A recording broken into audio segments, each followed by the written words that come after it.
de la poulie sont assemblés par 6 trous. Donc maintenant, nous allons dupliquer le trou, l'esquisse du trou tout autour de cette flasque. Donc je vais utiliser l'outil duplication. Ici, j'ai duplication de motif. Évidemment, moi je le désire en circulaire. Alors, je viens cliquer sur l'objet et automatiquement, il me positionne 3 brouillons, mon esquisse dupliquée. Je peux venir sur ce 3 pour en modifier le nombre. J'en désire 6. Je mets 6, je valide. Parfait. Et à ce moment-là, j'ai plus qu'à valider en cliquant à l'extérieur de mon dessin pour avoir mes 6 trous d'esquisse. Mon esquisse pour faire les trous est prête.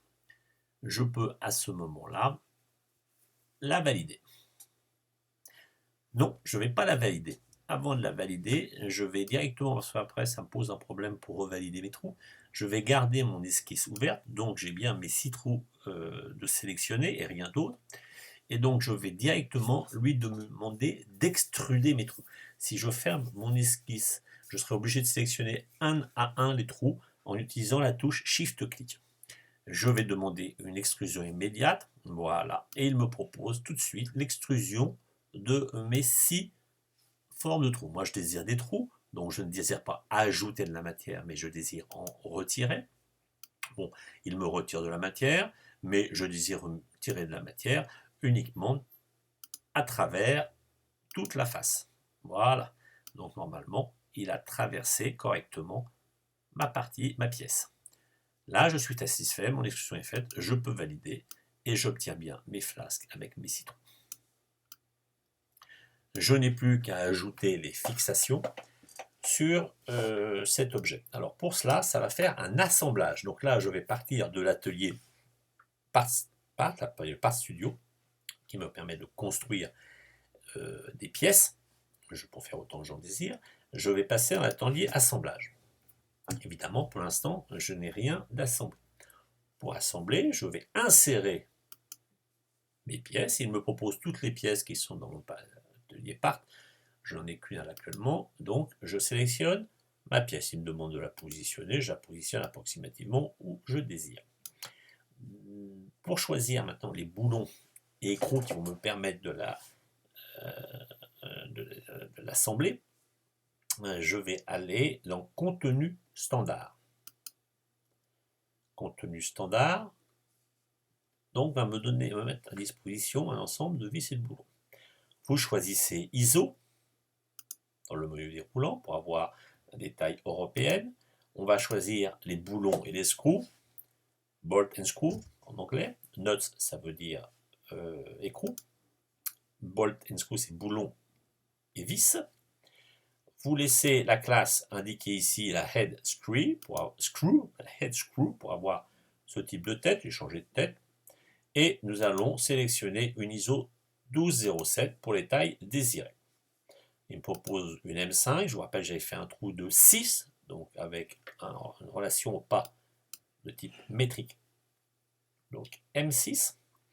Une longueur de 12, nous verrons s'il faut changer, 12 mm, je ne me rappelle plus la taille, l'épaisseur. J'avais mis 3 et 3, 6 d'épaisseur, oui c'est ça, 6 mm de profondeur. 12 mm, ça fait 6 mm plus la taille de l'écrou, c'est pas mal. Alors, je vais lui indiquer dans quel trou je désire positionner ce boulon. Alors, si je lui indique plusieurs trous, il va mettre des boulons dans tous les trous. C'est pas mal.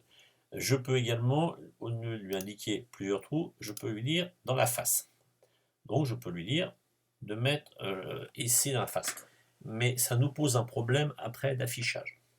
Bon, c'est une possibilité. Là, si je valide, eh bien, automatiquement, le logiciel va me mettre les boulons dans toutes les faces, dans tous les trous de la face. Il y a un calcul qui se fait, et voilà, nous avons tous les boulons positionnés. Mais je ne désire pas faire ça, donc je reviens en arrière, j'enlève les boulons, moi je vais le mettre que dans une seule. Vous n'avez pas vu, mais il y a un petit icône qui nous gêne par la suite. Donc je sélectionne qu'un trou et j'insère un seul boulon. Voilà, mon boulon est bien positionné, il l'a mis correctement. Alors c'est cette petite icône qui me gêne et que je suis obligé d'enlever. Donc si on fait un boulon dans la face, ces cônes, il faut l'enlever un à un après. Je n'ai pas trouvé comment faire pour les enlever tous. Maintenant, je vais ajouter un écrou, donc nuts, hexagonal. Je vous rappelle que c'est un M6, donc on choisit M6 pour aller avec la vis. La matière stainless steel, c'est correct. Donc, je vais lui donner la vis auquel il va s'associer. Pour cela, je vais indiquer ici, alors vous avez bien remarqué, j'indique le bord ici du trou dans lequel va normalement se positionner l'écrou. Je valide et normalement l'écrou est correct. Bon, là vous remarquerez que j'ai mis une vis de 12, il sera possible de mettre une vis un peu plus longue si vous désirez être optimum. Parfait, je suis satisfait, je peux donc valider mon montage. Bon, il ne me reste plus qu'à dupliquer ces vis autour de ma pièce. Pour cela, je vais sélectionner la vis et l'écrou. Shift clic pour sélectionner des pièces. Je reprends. Si je veux sélectionner le boulon et l'écrou, le boulon, la vis et le boulon, je vais y arriver. Je fais un clic sur la première pièce, on voit qu'elle est sélectionnée, et je fais un shift clic sur la deuxième pièce. Les deux pièces ont l'air d'être sélectionnées. Je vais tout de suite le voir lorsque je vais demander la duplication. Alors peut-être qu'il serait mieux que je me positionne correctement. Alors là, c'est ajuster au mieux, c'est zoom to, hop, j'ai loupé le zoom pour s'adapter. Voilà, ça ajuste au mieux. Donc, je vais demander une duplication de cet objet, l'objet qui est l'association de la vis et de l'écrou, à l'aide de l'outil duplication circulaire. C'est celui-ci, motif circulaire d'assemblage. Alors, par défaut, il a déjà pris en compte la pièce sélectionnée. Bon, je pourrais la sélectionner après, c'est pas un problème. Il me demande quel axe de rotation. Il suffit que je lui sélectionne un objet qui va me servir à l'axe de rotation. Par exemple, ici, le centre de ma poulie. Parfait. 360 degrés, il m'en propose 2. Par défaut, j'en veux 6. Je valide. Et j'ai bien 6 objets de répartis correctement autour de ma poulie. Ma poulie est bien assemblée. Il ne reste plus qu'à valider. Alors c'est cette icône-là qui me chagrine au niveau de l'affichage. Donc on peut l'enlever uniquement ici dans Prêt. Alors si vous aviez créé 6 écrous ou dupliqué l'objet écrou, vous feriez, je l'enlève 6 fois. Donc j'enlève ici, mais il reste celui du boulon. Donc là, pardon, la vis ici, j'ai enlevé celui de l'écrou et je l'enlève. Donc c'est plus propre au niveau aspect. Je voulais faire un trou au centre avec une clavette, je vous le rappelle. Je vois que je ne l'ai pas fait, donc on va l'ajouter pour ça. On retourne dans l'atelier Part, puisque c'est sur cette pièce-là que je vais venir faire son trou. Le trou va être placé sur le centre de la pièce, donc je sélectionne mon centre, ma partie centrale sur laquelle je vais faire une esquisse. Il a bien mis son plan de travail sur cette partie à la même hauteur et profondeur que mon plan. Donc ici, attention de bien sélectionner le centre de ma pièce. Alors, je vais, ici le centre, voilà, je sélectionne bien le centre de ma poulie pour lui mettre son trou. On voit qu'il me propose 14 mm. Bon, moi j'aime bien coter après. On pourrait lui mettre tout de suite 10 mm sans avoir besoin d'utiliser cote. Ça ira directement. Si vous avez validé, je vous rappelle, l'outil de dimensionnement est ici. Alors maintenant, j'utilise un deuxième outil qui est un rectangle pour faire ma pièce de clavette. Mais je vais utiliser le rectangle de point central. Ceci va me permettre, en partant du centre, de rester symétrique. Alors, je ne sais pas si vous voyez bien. Voilà. De bien rester symétrique de chaque côté pour faire mon clavetage. Alors, il fait 3 mm d'espace.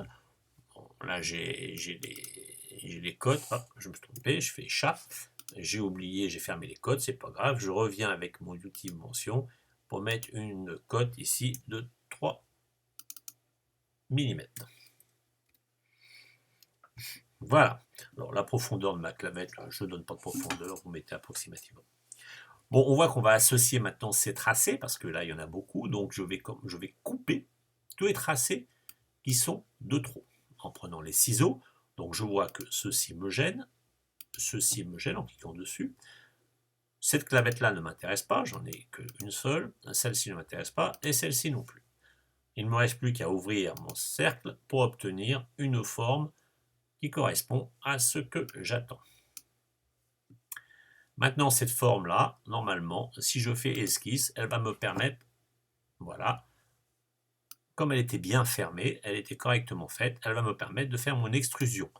Comme c'est un trou, c'est retirer, et puis je vous rappelle que l'on va le faire au travers de tout. On vérifie, j'ai bien mon trou claveté, c'est parfait, je valide.